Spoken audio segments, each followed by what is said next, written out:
I tried to be ready on time. Yeah, do your thing. So I'm gonna tell these jokes with two people in the audience. Yeah. So I don't want people to know how to count. I'm here too. You know. I'm gonna laugh at all my own jokes so that there's laughs on the track. But it's funny because I'm gonna plug another comedian, and there's no one here to hear about him.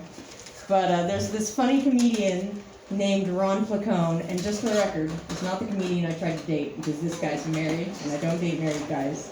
And he's a redhead, and I have a best friend that's a redhead, and I've dated enough redheads to know none of them can be trusted. But he's really funny. He's on YouTube and he's on Twitter. And the reason I bring him up is because he put a tweet on the internet the other day, which was, "His smile is a personality condom." And this erupted a number of questions in my mind. If your smile is a personality condom, will you impregnate people with a bad attitude if you don't smile?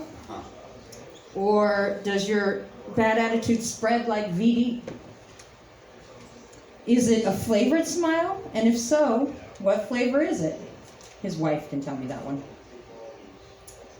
Is it a regular size smile, or is his bad attitude so bad that he needs a magnum smile? And finally, what happens if the smile bursts? Hecklers beware. So now I have absolutely no idea if this joke is funny because there's no audience. Keep going though. Keep going. So I told him I was going to tell this joke. I told him I was going to plug him by telling this joke, but my smile is raw. All right. So I want to move on to talk about how I haven't had sex, just like a married man, since January 1st, 2020. I've become a agnostic tantric Buddhist, and the person that would have understood that joke has already left. Basically, it means that you haven't had sex in so long, you think your imagination is better than the real thing. Yeah, about a year in, I switched hands. So I finally came to realize why I haven't had sex in so long, and it's because Fauci was voted the sexiest man of the year. And so if he's the sexiest man, then that makes it clear to me why I'm having a hard time being attracted to men. But the last guy I was into is actually sexier than Fauci, but he's 52, so he probably also smells like mothballs.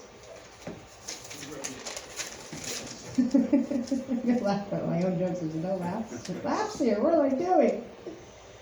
I could join a dating website to, get some play. But I don't need to because I get so many direct messages on my Twitter and my Instagram that I don't need a dating website to be scammed or spammed. But I finally put no DMs on my description, which doesn't stop people from direct messaging you, but it does give you the right to ghost them. And the reason why I finally did this is because I got tired of hearing the same 3 questions over and over. Are you married? Which is a legit question. Is your job stressing you out? And have you eaten today? I don't know what relationship coach is telling men that they should ask women if their job is stressing them out or if they've eaten today. But I think he should lose his coaching license and probably his YouTube status. At this point, I'm starting to miss dick pics. I always forget that fucking punchline. I don't know why. I actually do like small penises. And I'm also very discreet about who I date. So if you do end up with me, your secret is safe with me. I was recently asked, well, what size is too big?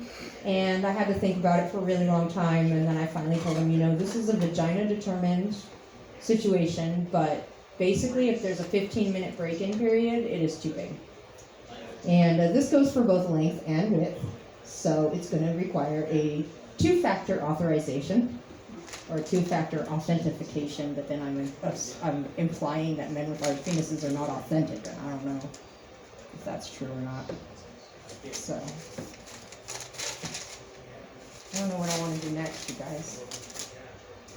I was like, I'm just gonna roll with it. See what people are laughing at. Fucking nothing. They're That's usually how laughing it at goes. nothing. You're doing good though.